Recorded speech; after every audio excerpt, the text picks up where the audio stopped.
มาณสถานที่นี้ตอน8 โมงเช้าและได้จัดเตรียมสถานที่เป็นที่เรียบร้อยเพื่อจะได้จัดตั้งมาเป็นกุศลไปจนฮอดมื้อถวายเพลิงก็คือวันที่17 พฤษภาคม 2025ที่จะมาฮอดเพราะฉะนั้นระยะเวลาในการมาเป็นกุศลนับแต่มื้อนี้เป็นต้นไปอยู่ในสถานที่วัดธรรมสภาแห่งนี้จึงเป็นมือเริ่มต้นของตนโยมท่านทั้งหลายที่จะเป็นเจ้าภาพศรัทธาขอให้แจ้งผ่านของการส่วนกลางองค์การพุทธศาสนาสัมพันธ์ในสปป.ลาวในการจัดตั้งทุกภาคส่วนในขณะนี้ท่านรัฐมนตรีกระทรวงภายในได้เดินทางเข้ามาฮอดมาถึงเป็นที่เรียบร้อยคณะธรรมภาศรีสุขเฉลิมคุณกรรมการส่วนกลางองค์การพุทธศาสนาสัมพันธ์ในสปป.ลาวสังกัดกรรมการด้วยแบบศีลธรรมและปฏิบัติกรรมฐานขออนุญาตได้ดำเนินไปตามข้อหลักพิธีที่ทางคณะจัดตั้งพิธีได้กำหนดไว้ขอให้กรรมการคณะจัดตั้งทุกภาคส่วนได้ประจำอยู่จุดโตโมบูชาพระรัตนตรัยและประจำอยู่ในจุดโตโมบูชากายสังขารของพระอาจารย์ใหญ่ขอเจริญพรคณะกรรมการส่วนคารวะที่จัดตั้งไว้ในประจำที่อันดับต่อไปขอเจริญพรท่านประเยกวิริยพงศ์บุญธรรมกรรมการส่วนกลางพรรครัฐมนตรีกระทรวงภายในให้เจริญพรขึ้นไปทางเบื้องหน้าโตบูชาไตรเทียนบูชาพระรัตนตรัยขอเจริญพรของตนนายกโยธานในดอกมือไหวเพียงเรื่องเป็นรูปดอกบัวจูมเราโลภคุณประกฏคุณประธรรมคุณประสังเจ้ามาไว้การรวมจิตรวมใจในขณะที่เราท่านทั้งหลายรวมพิธีในการบำเพ็ญกุศลอยู่ที่หอธรรมสภาในมื้อนี้คือเป็นมื้อที่หนึ่งอยู่ในสถานที่แห่งนี้ขอให้ทุกท่านได้น้อมจิตน้อมใจให้จิตใจเต็มไปด้วยบุญด้วยกุศลที่ได้ปฏิบัติร่วมกันอยู่ในขณะนี้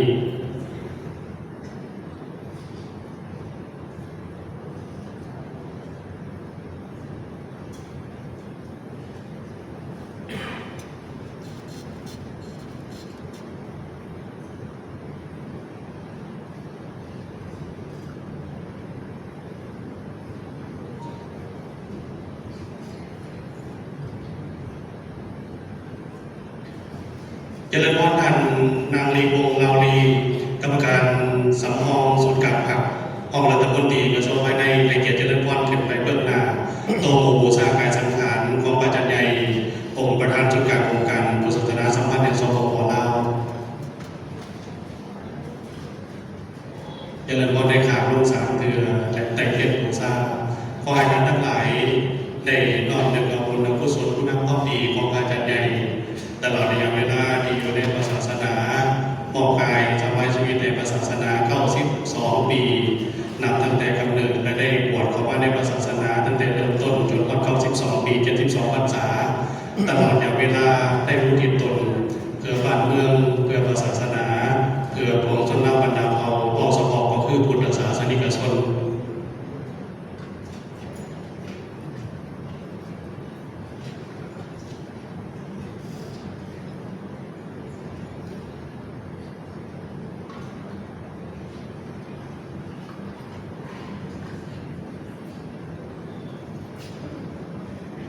ในขณะนี้พิธีไต่เทียนโตโมบูชาพระรัตนตรัยบูชากายสังขารคณะเจ้าภาพได้ไต่เทียนเป็นที่เรียบร้อยอันดับต่อไปขอเจริญพรทางศาสนาพิธีกรท่านพรสวัสดิ์ศรีอาภาได้ดำเนินไปตามพระราชพิธีตามท่านคณะจัดตั้งพิธีได้กำหนดไว้ขอเจริญพร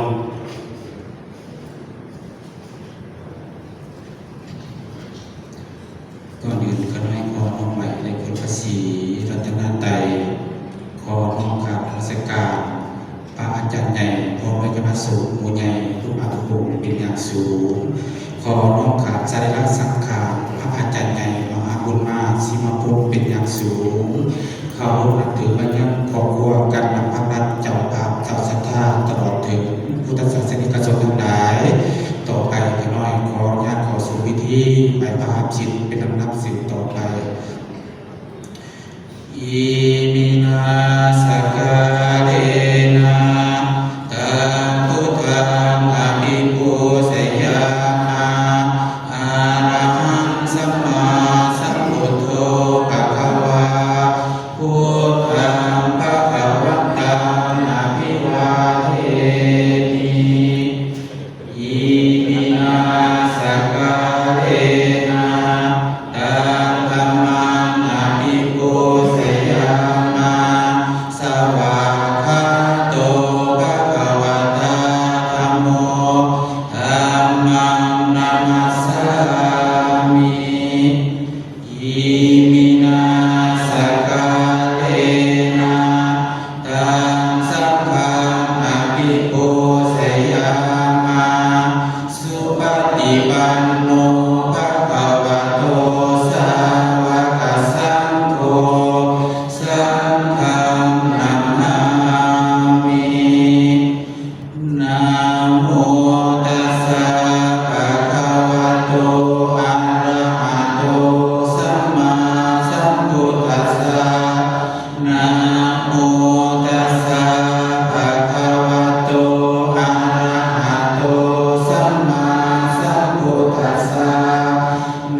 สัพเพ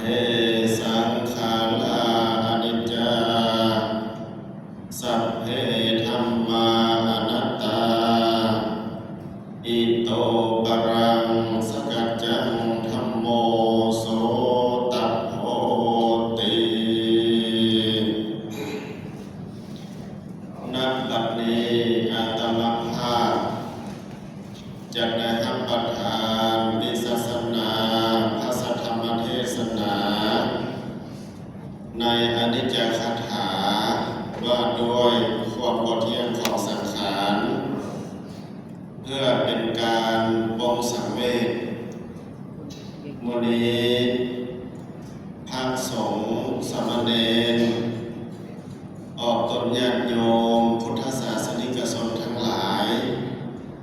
โดยเฉพาะเป็นท่านรัฐมนตรีกระทรวงภายใน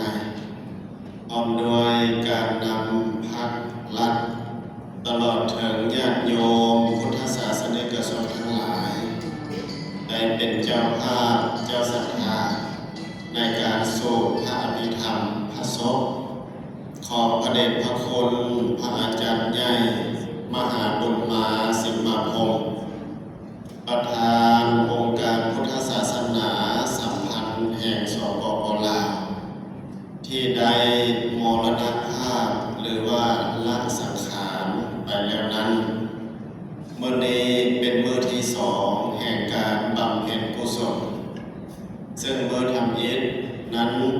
คือมื้อวันที่17ได้ตั้งพระศพบำเพ็ญกุศลอยู่ที่วัดสมสงัดบ้านฝาย1 มื้อ 1 คืนซึ่งเป็นวัดที่พระเดชพระคุณได้พำนักอยู่เป็นเวลาหลาย10 ปีสำหรับวันนี้เป็นวันที่18 เดือนเมษายนปีคศ2025ตั้งแต่ภาคเช้าได้เคลื่อนย้ายพระศพของพระเดชพระคุณจากวัดสมสงัดบ้านฝายมาสู่หอธรรมสภาวัดพระธาตุหลวงเหนือเมืองไสเสงขานครหลวงเวียงจันทร์เพื่อจะได้บำเพ็ญกุศลอยู่ที่นี่เป็นเวลา39 วันจนกว่าจะถึงวันที่17 เดือนพฤษภาคมจึงจะได้มีพิธีถวายพระเพลิงศพพระเดชพระคุณตามลำดับและกำหนดการที่ตั้งเอาไว้ญาติโยมพุทธศาสนิกชนที่รักแพงทุกท่านในปัจจุบันนี้เราทั้งหลายกำลังมีความสมัครใจและก็ไว้อาลัยถึงพระเดชพระคุณพระอาจารย์ใหญ่ประธานสู่การองค์การพุทธศาสนาซึ่งได้ร่วมรับดับขันจากเราไปแล้วนี้เมื่อเรามาสู่สถานที่นี้และปรงสังเวชนั้นให้เราระลึกขึ้นถึงและเข้าใจถึงสังขารว่าเป็นของบ่เที่ยงมีการเกิดขึ้นตั้งอยู่และดับไปอันนี้เป็นกฎเกณฑ์ของโลกกฎเกณฑ์ของธรรมชาติพระเดชพระคุณพระอาจารย์ใหญ่ก็เช่นเดียวกันนับตั้งแต่เมื่อเกิดขึ้นมาในโลกนี้ท่านก็ได้ประคับประคองธาตุขันธ์คือธาตุ4 ขันธ์ 5มาโดยตลอดจนฮอดอายุ92 ปีจึงได้ดับลงตามกฎเกณฑ์ดังกล่าวมาแล้วนั้นผู้เพิ่นได้ตัดเทศนาไว้ว่าสัพเพสังขาราอนิจจาซึ่งแปลว่าสังขารเป็นของบ่เที่ยงมันเปลี่ยนแปลงอยู่เสมอเปลี่ยนแปลงอยู่ตลอดเวลาคำว่าสังขารหมายถึงการปรุงแต่งแต่ในที่นี้อาตมาจะได้ยกสังขารตามหลักทางพระพุทธศาสนามาอธิบายขยายความให้เข้าใจเพียงเล็กน้อยคำว่าสังขารในที่นี้เพิ่นได้แบ่งออกเป็น2 อย่างอันที่1อุปาทินกสังขารแปลว่าสังขารปรุงแต่งหรือว่าเกิดขึ้นมาในโลกนี้ที่มีวิญญาณมีชีวิตจิตใจครอบครองนั่นก็คือคนหรือมนุษย์สัตว์เดรัจฉานและเทวดาเป็นต้นอันนี้เป็นสังขารที่มีชีวิตจิต มีจิตวิญญาณครอบครองสามารถเคลื่อนย้ายไปมาได้มีความรู้สึกนึกคิดต่างๆได้สังขารนี้กระบวนเทียนสังขารนับอิฐที่มีจิตวิญญาณครอบครองมีใจครอบครองกระบวนเทียนมีการเปลี่ยนแปลงอยู่เสมอประการที่สองอนุปาทินกสังขารอนุปาทินกสังขารคือสังขารที่บ่มีจิตใจวิญญาณครอบครองนั้นได้แก่วัตถุสิ่งของต่างๆเช่นว่าเรือนอาคารหรือหอธรรมสถานหลังนี้รถต้นไม้เป็นต้นอันนี้แม้บ่มีจิตใจบ่มีสังขารบ่มีวิญญาณครอบครองแต่มันก็จะมีการเปลี่ยนแปลงไปตามกฎเกณฑ์ของธรรมชาติต่างแต่ว่าเวลานั้นจะช้าหรือไวต่างกันคือเราจะยกตัวอย่างให้เห็นว่าสถานที่นี้เคยมีศาลาหลังใหญ่อยู่บ่อนนี้เพิ่นเอิ้นว่าศาลาพันห้องซึ่งสร้างขึ้นฉลองเครื่องพุทธกาลนั่นก็คือปีพ.ศ. 2500ทุกคนก็เข้าใจว่ามีความแน่นหนาถาวรที่สุดเพื่อจะให้ตั้งอยู่และสงสัยให้โดนที่สุดแต่แล้วเวลาผ่านไปก็มีการเปลี่ยนแปลงใหม่ก้าวไปใหม่มา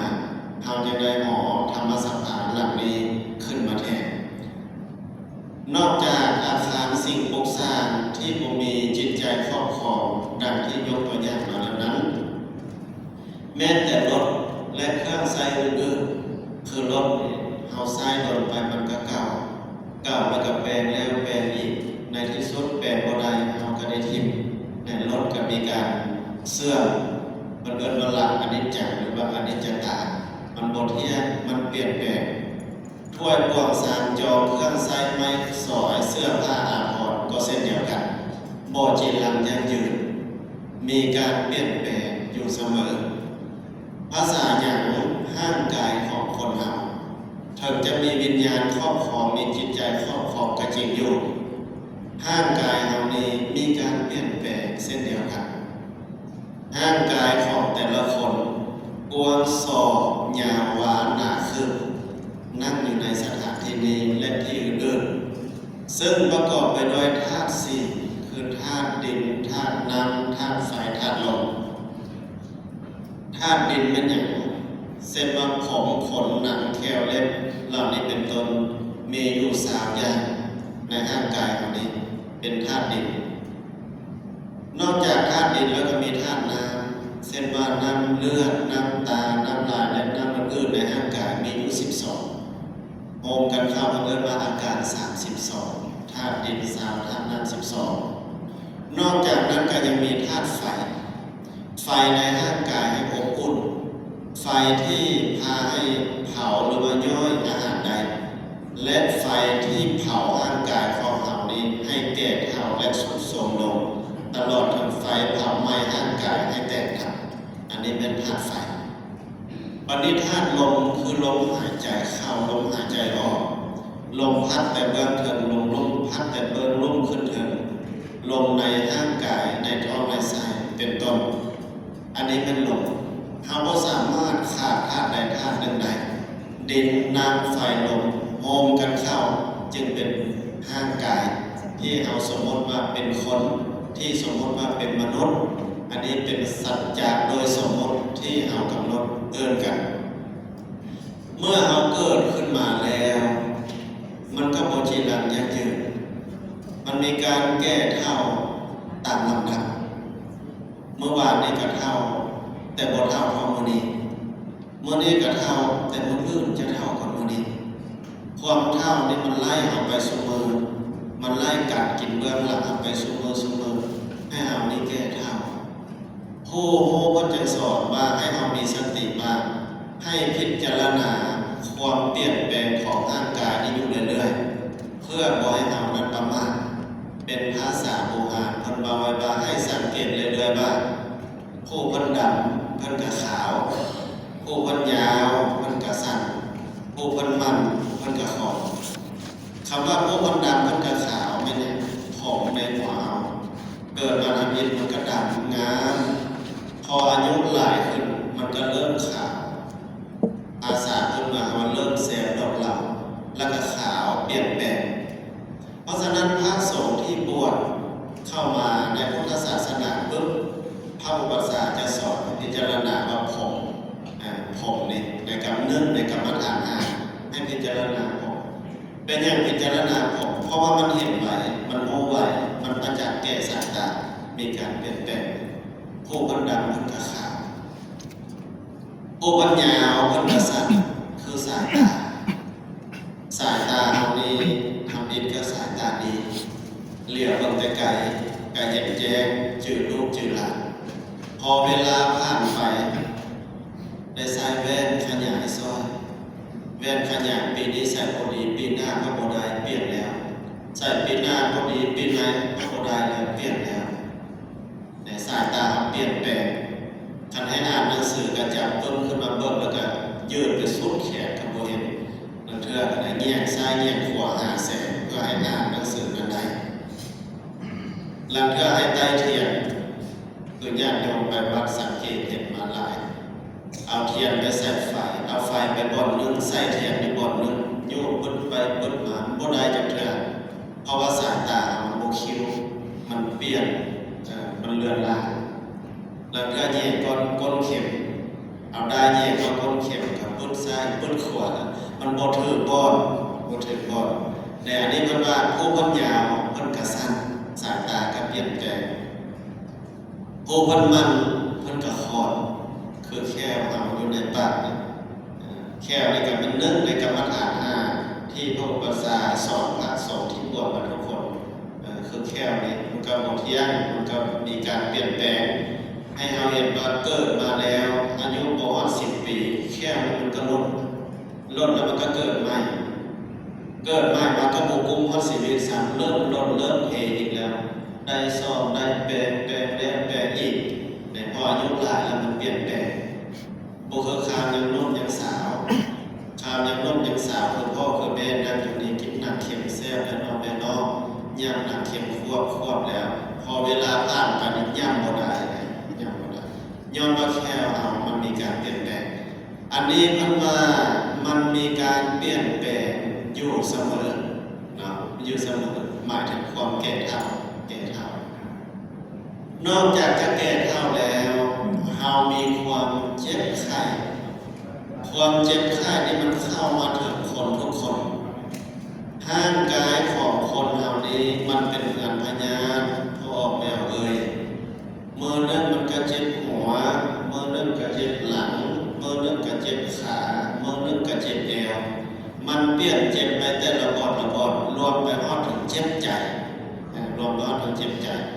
เฮาก็ได้พยายามรักษาอยู่เป็นแบบนั้นประจำเจ็บบ่อนใดเรารักษาบ่อนนั้นบ่สบายบ่อนใดเอาปัวบ่อนนั้นคล้ายๆคือเรือที่เราสร้างขึ้นมาแล้วใช้พายหาปลากระดิ่งข้ามน้ำกระดิ่งเรือนั้นมันจะคุกจะโดดไปเท่าเล็กน้อยมันหัวบ่อนใดเอาก้าวขี้สีน้ำมันยาให้มันดีเดี๋ยวมันก็เป็นหัวบ่อนอื่นโดดบ่อนอื่นเอาใส่ไม้ไปตามมาอัดพอใส่ไปหลายปีมันโดดเข้าไปสักทรายแล้วเขาก็สามารถโดดแบบได้เอากระทิบร่างกายของคนเราเหมือนกันความเจ็บไข้เจ็บบ่อนใดเอากระปัวบ่อนนั้นเอารักษาบ่อนนั้นยอมเสียสละทรัพย์สมบัติที่หามาโดยยากเพื่อรักษาไว้ซึ่งสุขภาพคือร่างกายอวัยวะต่างๆมีบางครั้งเรายอมเสียอวัยวะส่วนต่างๆเพื่อรักษาไว้ซึ่งชีวิตนั่นก็คือจุดใดมันบ่ดีเราได้ตัดออกได้สีบมันออกเพื่อรักษาไว้ซึ่งชีวิตคันถ้าหากว่ามันโดกหมดแท้ๆแล้วเขาก็จำเป็นต้องทิ่มคือกันกับเรือที่โดกแล้วสันนั้นเมื่อความเจ็บไข้มันเข้ามาถึงร่างกายของแล้วต่อไปก็ไม่อย่างความแตกดับคือความตายความแตกดับนี้เป็นสัจธรรมของโลกบ่มีบุคคลใดที่จะหลีกเลี่ยงสิ่งเหล่านี้ได้เพียงแต่ว่าตัวเราเองก็ดีแพทย์หมอก็ดีเพิ่นกับพยายามยืดเวลาออกเท่าที่จะเห็นได้ปิ่นปัวรักษาสร้อย ทุกอย่างยืดเวลาเพื่อให้ดีที่สุดเพื่อให้อยู่ดนที่สุดเท่าที่จะอยู่ดนได้แต่สัจธรรมหรือกฎเกณฑ์ของโลกได้ตั้งข้อกำหนดไว้ว่าต้องทำเพราะฉะนั้นทุกคนก็หนีบุคคลในจุดนี้ในเมื่อว่าแตกดับแล้วทุกคนนั้นแม่นพัดภาคจากไผผัวผู้ฆ่าน้องเมียผู้ฆ่าน้องพ่อแม่ผู้ฆ่าน้องลูกหลานผู้ฆ่าน้องเงินคำผู้ฆ่าหามาด้วยความทุกข์ยากลำบากน้องทรัพย์สมบัติผู้ฆ่าได้สะสมไว้เที่ยวกับบททันได้เที่ยวกินกับบททันได้อิ่มเท่าที่ควรทานก็ยังบทได้เท่าที่ควรผู้ฆ่าได้พัดภาคแล้วน้องมันเป็นอย่างนั้นเขาได้พัดภาคจากของฮักของซ่อมใจไปเขาฝืนบ่ได้พอถึงเวลาแล้วก็ต้องไปคือกันกับเอาวีซ่าไปต่างประเทศพอหมดวีซ่าแล้วก็ต้องกลับแต่เอาไปเที่ยวต่างประเทศวีซ่านั้นเอาเมื่อมันจะหมดแล้วเราจะได้เตรียมตัวแต่วีซ่าชีวิตเกิดมาเป็นคนที่เอาบูว่าเอาเป็นวีซ่าเท่าไหร่เอามีแต่พยายามทำหน้าที่ของตนให้ดีที่สุดในการเกิดมาเป็นคนนี้ให้ดีที่สุดก่อนที่ความดับและความพัดพลาดนั้น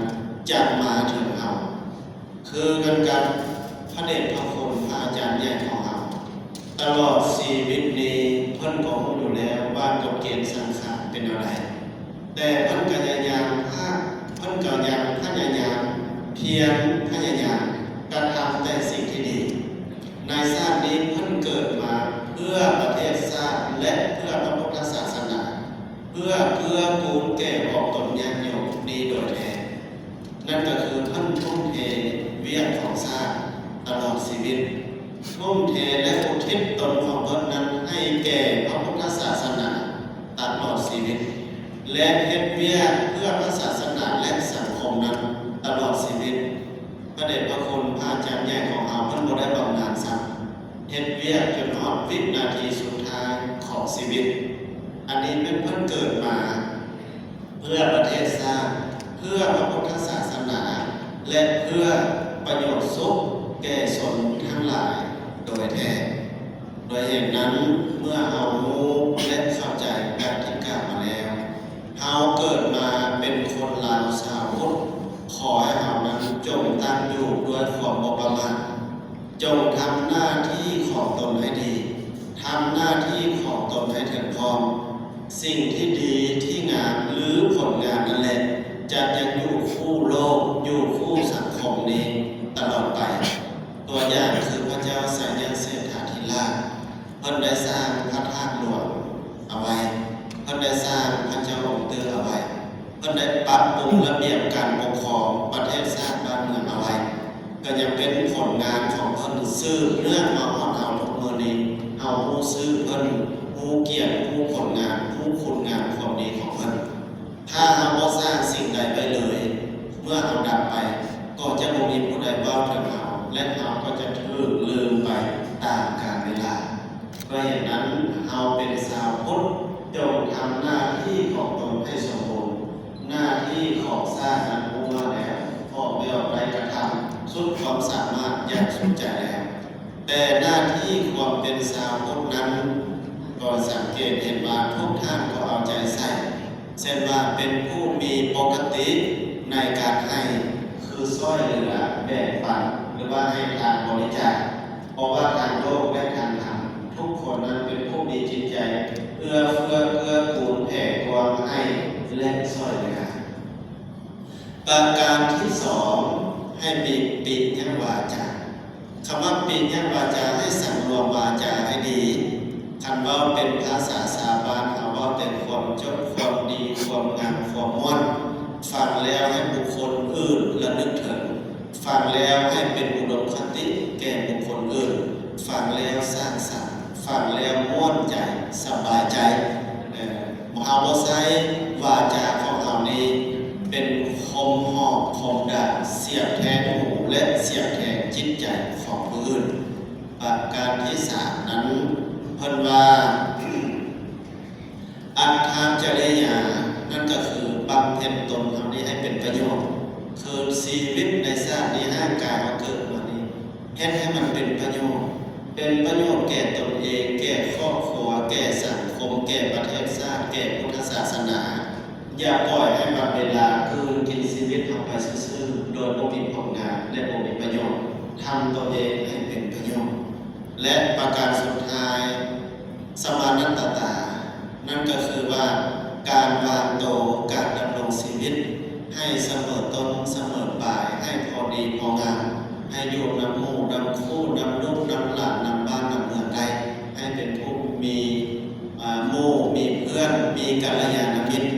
แล้วเราจะถือว่าเป็นผู้มีความสุขและได้ทำหน้าที่ของสาวคนที่ดีดังนี้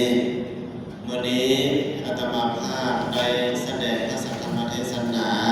ในอนิจจคถาก็เห็นสมควรแก่เวลาท้ายที่สุดนี้ขอน้อมคุณพระศรีรัตนตรัยคือคุณพระพุทธเจ้าคุณพระธรรมคุณพระสงฆ์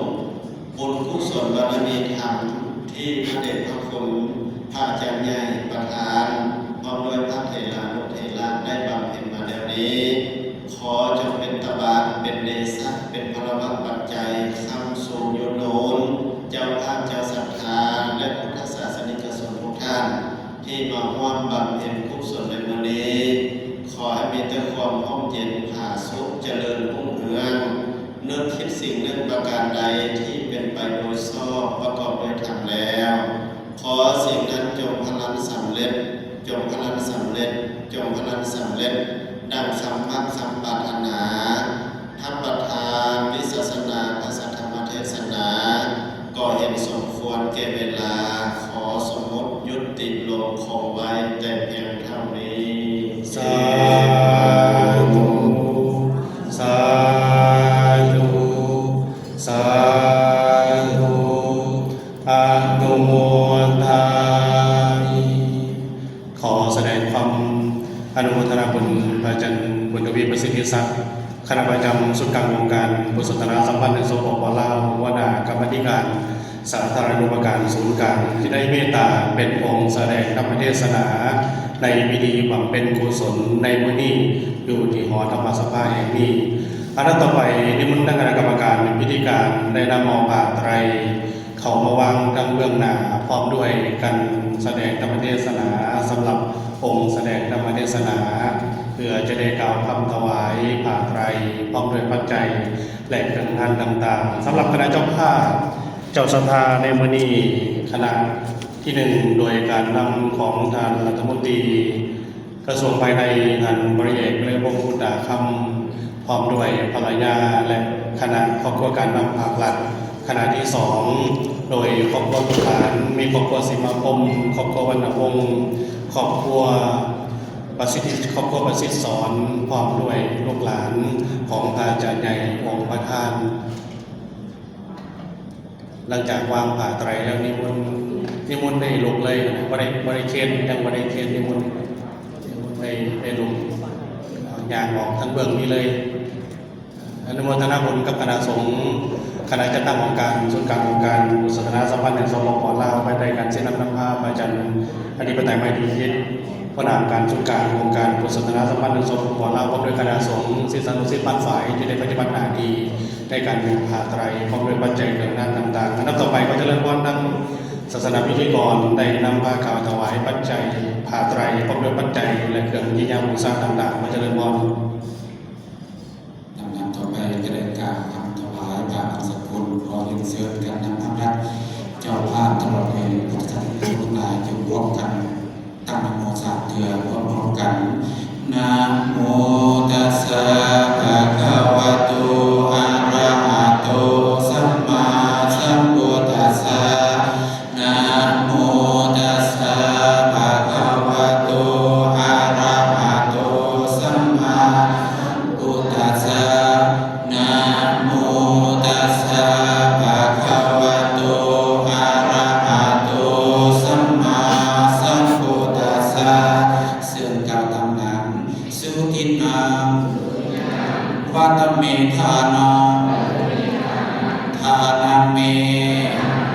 ปาริสุทธาอาสาวาคายาวานิพพานา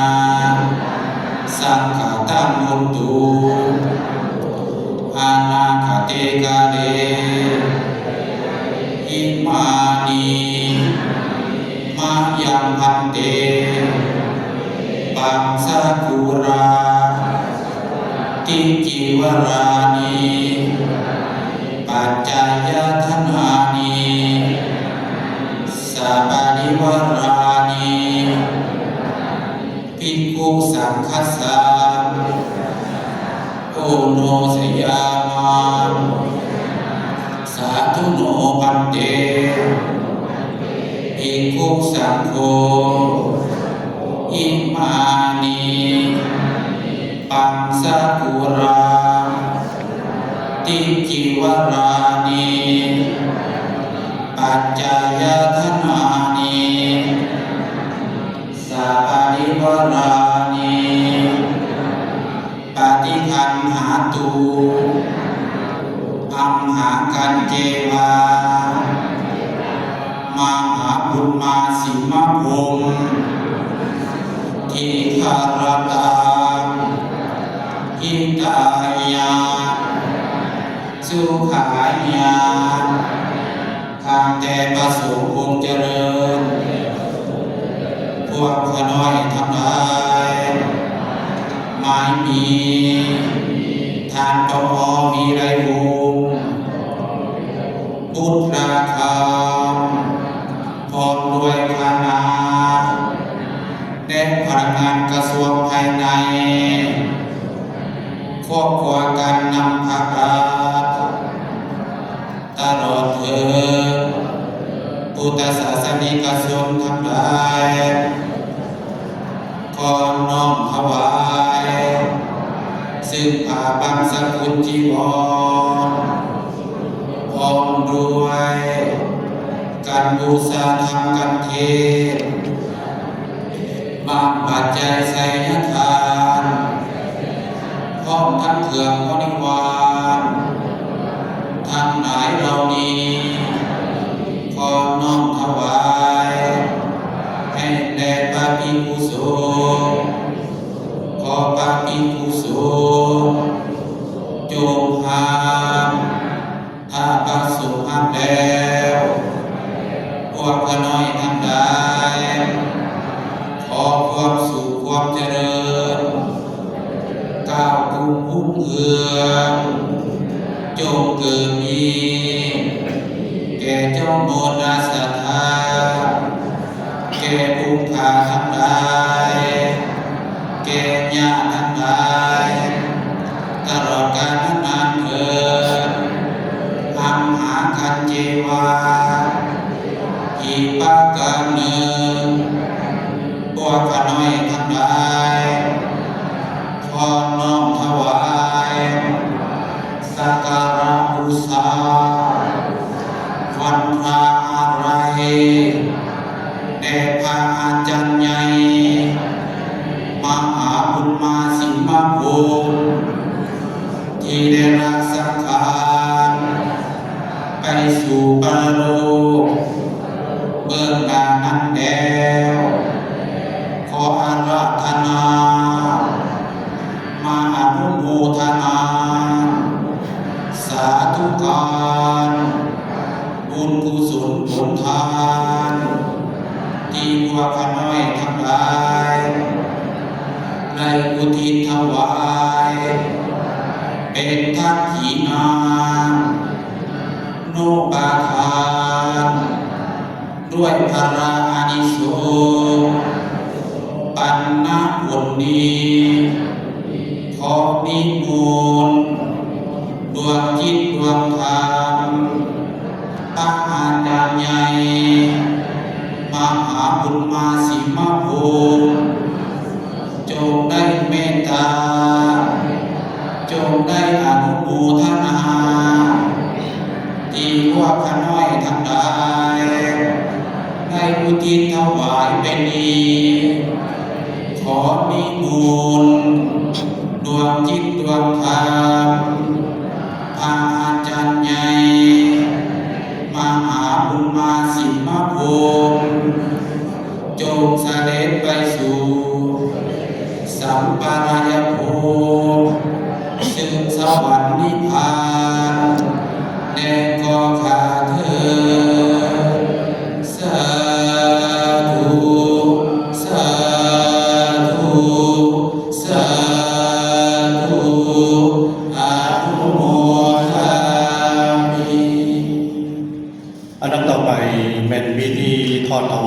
ไตรบางสกุลสำหรับในการทอดถวายผ้าไตรบางสกุลและเคนกันเทศโดยขอเจริญพรสำหรับเคนกันวงแสดงธรรมเทศนาเจริญพรนันบริเอกพุทธาคำรัฐมนตรีกระทรวงภายในพร้อมด้วยฐานนางวาสนาพุทธาคำตั้งเบื้องหน้าพระอาจารย์ใหญ่องค์แสดงธรรมเทศนาและทอดถวายผ้าไตรบางสกุลขอเจริญพรท่านที่มีรายนามดังต่อไปนี้เจริญพรธัญป้าวิ่งเงินไขคำพิทูลครอบครัวท่านห้องในรัฐมนตรีแห่งสปปลาวท่านนางวิลาวันแก้วท่านแม่ดรอินลาวันแก้วบุญพันธ์ห้องประธานจุดการในเราสังสาท่านนางลีวงลาวลีห้องรัฐมนตรีกระทรวงภายในท่านนางท้องจันทร์แก้วแสนหอมหัวหน้ากรมจัดตั้งและพนักงานท่านวันณบุภาหัวหน้าของการท่านต๋องภูมิพันธ์หัวหน้ากรมกวดกาท่านสสผิดพานุวงศ์หัวหน้ากรมส้นเผ่าและศาสนาท่านนางจันทาอ้วนไซเวียงหัวหน้าสถาบันท่านบุญจันเนียวงศ์หัวหน้ากรมปกครองท้องถิ่นท่านนางอมราแก้วหนูจันทร์หัวหน้ากรมแผนที่แห่งชาติท่านนางกรมมาลีวิลาพันธ์หัวหน้ากรมคุ้มครองพลเมืองท่านทองสวรรค์ปัญญาวิจิตรหัวหน้ากรมคุ้มครองหัวหน้าหน่วยวิชาการท่านสายคำศรีหราหัวหน้ากรมสำรวจวัดแท้และแผนที่ขอเจริญพรทางท่านรัฐมนตรีพร้อมด้วยภรรยาทั้งเบื้องหน้าองค์แสดงธรรมเทศนาและทาง10 ผ่านทั้งเบื้องหน้าองค์สูตรมาติกาและทั้ง13 ผ่านขอเจริญพรทางคณะจัดตั้งกระทรวงภายในได้เรียนเชิญบรรดาทานที่ได้กล่าวรายนามไปสำหรับในแต่ละกรมในการอ่านอาจจะขัดของเรื่องตัวหนังสือน้อยหนึ่งแต่ขอเจริญพรขอไปไว้ในที่นี้เนื่องจากในการอ่านลายมือบางอย่างอาจจะให้เกิดขอผิดพลาดน้อยหนึ่งเพราะฉะนั้นทุกการเจริญพรได้ตามคณะจัดตั้งพิธีได้เข้ามาตามรายนามที่ได้กล่าวสำหรับไตร1 ต่อ 2 หรือ 3 ก็ได้ขอเจริญพรได้อยู่ใกล้รอถามทางคณะจัดตั้งกระทรวงภายในที่เป็นได้จัดเขียนบางปัจจัยบางไว้ทั้งเบื้องเรื่องผ่าไตรบ้างเรื่องผ่าไตรเลยก็จะเริ่มต้นบางเรื่องผ่าไตรเพื่อจะได้น้อมเคนผ่าไตรพร้อมด้วยปัจจัยในขณะที่เคนผ่าไตรพร้อมด้วยปัจจัย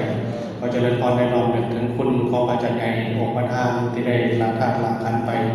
ในเขาจะเริ่มต้นในย้ำของไกลๆน้อยหนึ่งเพื่อบ่ให้เกิดเจ็บแอวเอาอยู่ไกลๆการยืนการก้มอาจจะบ่สะดวกพอเจริญพรได้เอามือแตะวางพานที่วางผ่าไตรก้มหัวลงน้อมเคนขอเสียงสาธุการพร้อมกันทั้งเบื้องทุกฐานทั้งเบื้องหลังสาธุสาธุสาธุอนุโมทนามิเจริญพรในนั้นลงมืออยู่ทั้งเบื้องหน้าน้อยหนึ่งกราบรัตนานิมนต์คณะสงฆ์ได้เมตตาพิจารณาผ่าไตรบางสกุลในสุดที่หนึ่ง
จามานิสเร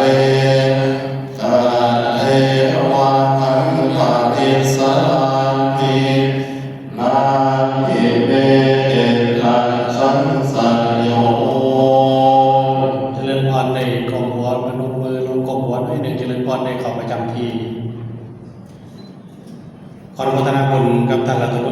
พร้อมด้วยภรรยาสำหรับเคนกันเทศ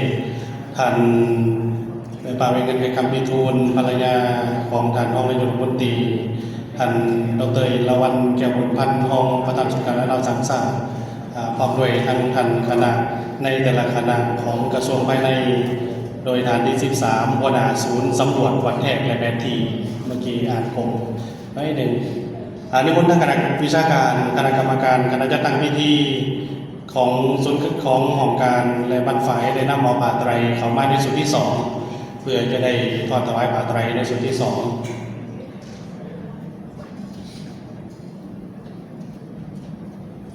เมื่อนี้ถือว่าเป็นบรรยากาศแห่งบุญแห่งกุศลที่ศิษยานุศิษย์ครอบครัวการนำปากหลักโดยสำหรับคณะครอบครัวการนำปากหลักโดยการนำของท่านบริเดชได้พงศ์พุทธคำรัฐมนตรีกระทรวงภายในพร้อมด้วยการนั่งวาสนาพุทธคำและท่านยาป่าภรรยาของห้องในรัฐมนตรีท่านรองประธานสุการและเราสังสาท่านรองรัฐมนตรีกระทรวงภายในและกรมจัดตั้งพร้อมด้วยหัวหน้าองค์การและกรมต่างๆและศูนย์ต่างๆของกระทรวงภายในได้ต่อถวายผ้าไตรไปเป็นที่เรียบร้อย อันดับต่อไปสำหรับสุดที่ 2โดยมีครอบครัวสิมาคมครอบครัววรรณวงศ์ครอบครัวประสิทธิ์สอน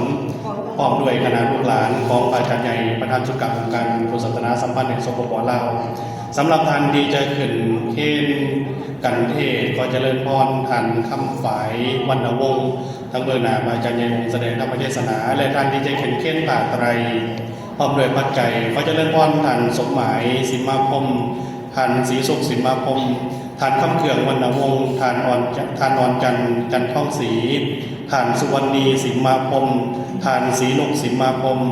ท่านกงแสงท่านแมวตุ้ยหลวงลา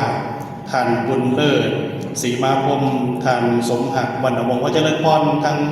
ท่านที่จะเค้นกันเทศพร้อมด้วยทอดถวายผ้าไตรบางสกุลเจริญพรท่านที่ได้กล่าวนามมาทั้งเบิดพระเจริญพรได้เห็นทั้งหมดเลยที่ท่านอาจารย์ได้กล่าวรายนามไป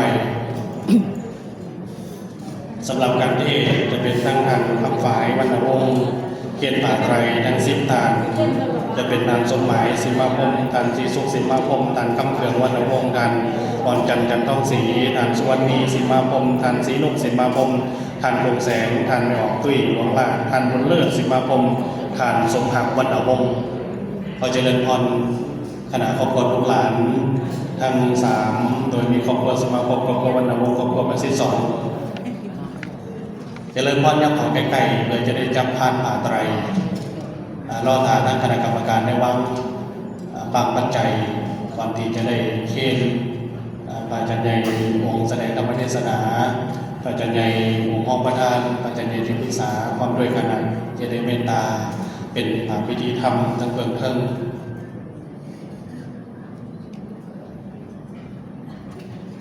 เจริญพรในยับของใกล้ๆเอามือวางที่พานผ้าไตรคงหัวลงน้อมหนึ่งถึงคุณงามความดีพระอาจารย์ใหญ่องค์ประธานน้อมถวายบูชาคุณสาธุสาธุสาธุอนุโมทามิเจริญพรนั่งลงมืออยู่ทั้งเบื้องหน้าไว้หนึ่งข้าพระรัตนานิมนต์คณะสงฆ์ในเมตตาพิจารณาผ้าไตรบางสกุล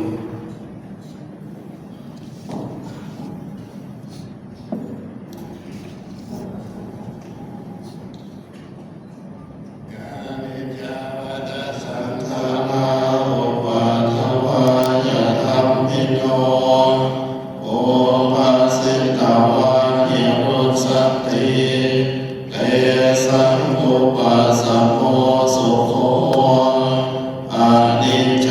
วัฏสังขา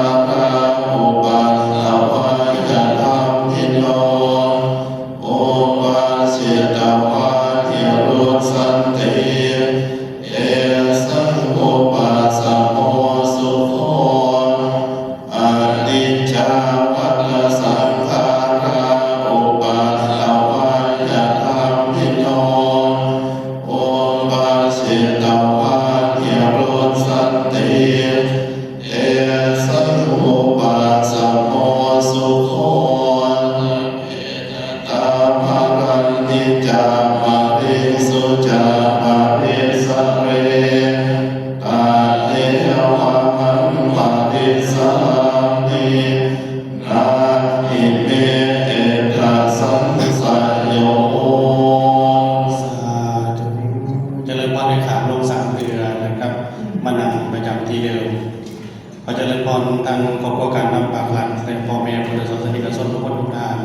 ได้เทียบนำอย่างไว้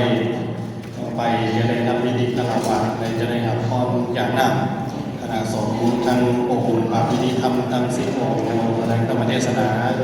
จะได้พร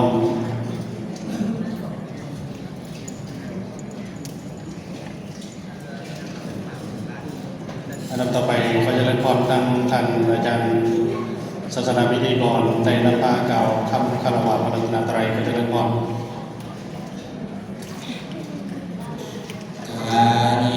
นวัจจานวัจเจตสัวาพุทเทกุกัมมังปะกะตามายายาพุทโธปฏิคันหันตุอัตตยัตตากาลันตะเลสัมวะริตุวะพุทเทกาเยนวัจจานวัจเจตสัวาธัมเมกุกัมมังปะกะตามายายาธัมโมปฏิคันหันตุอัตตยัตตากาลันตะเลสัมวะริตุวะธัมเมกาเยนวัจจานวัจเจตสัวาสังฆเขตุกัมมังปะกะตามายายาสังโฆปฏิคันหันตุอัตตยัตตากาลันตะเลสัมวะริตุวะสังฆเข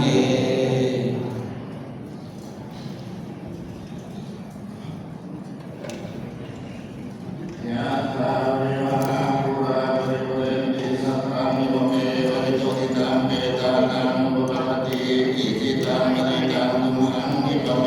วะสมิสตุสัพเพปุเรนโตสังฆปะจันโทปันนรโสยะถามณิโสติระโสยะถาอิติโยเอวะสังโฆสัพพะโลโภวินาศตุมาเตภวัตวันตรายโยสุขีทีขายุโกภวะอภิวาทนาสีริจันทิจังโมทังปัจจายิโนจันตาโนธรรมาวันติอายุวันโนสุขังภาลังอาติเมยะคาสิเมยะอิมิตาสัพพะจัมเมยะมามินาอัสสะโลเกกัตตะมโนจานังหิรุนังวะโสโภวะยะวัจยังปะริเทวานานาตังเมตังนามาตายะเทวังติตันติโยอายังจักโขตังกินาตินาสังฆามิสุมาติตินาติภารตาวินายัสสะตังนาโสภะคะวะติโสยติธัมโมยังนิราสิโตเวตังอัมปุชายัตตานามาปัญญาภิกขุรามาโนปาตินังเวหิปุญญาภาสุตังขันนาภาพันติ นิมนต์ทางคณะพิธีการได้น้อมนำเอาบาตรปัจจัยเทียนคณะสงฆ์และนำเอาบาตรไตรกลับไปไว้ทั้งจุดเบื้องในทางคณะจัดตั้งสำหรับคณะสงฆ์ถ้ามีจุดประสงค์ที่จะนำบาตรไตรไปใส่ในส่วนเวียนงานต่างๆสามารถให้ทางคณะกรรมการจัดถวายแต่ละองค์ในแต่ละวัดอีกอย่างหนึ่งก็แสดงความผู้บุญคุณเป็นอย่างยิ่งพระอาจารย์ใหญ่ที่ปรึกษาสุการองค์การบริศาสนาสัมพันธ์แห่งสปปลาวพระอาจารย์ใหญ่องค์ห้องประธานพระอาจารย์คณะประจำคณะกรรมการสุการองค์การบริศาสนาสัมพันธ์แห่งสปปลาวคณะสงฆ์ทางพระพิธรรมที่ได้สนองศรัทธาของคณะเจ้าภาพเจ้าศรัทธาในภาคแรกในวันนี้ต่อไปแมันจะได้มีพิธีมอบปัจจัยและถ่ายภาพร่วมกัน ซึ่งครับสำหรับการถ่ายภาพข้าพเจ้าตอนนี้นิมนต์คณะสงฆ์ทั้ง10 องค์ พร้อมด้วยท่านพระอาจารย์วงศ์แสดงคำปริศนาพระอาจารย์ผู้นำการพระอาจารย์ปตที่บันไดไม่ดีผู้นำการได้บันทึกภาพกับเจ้าภาพเจ้าสตา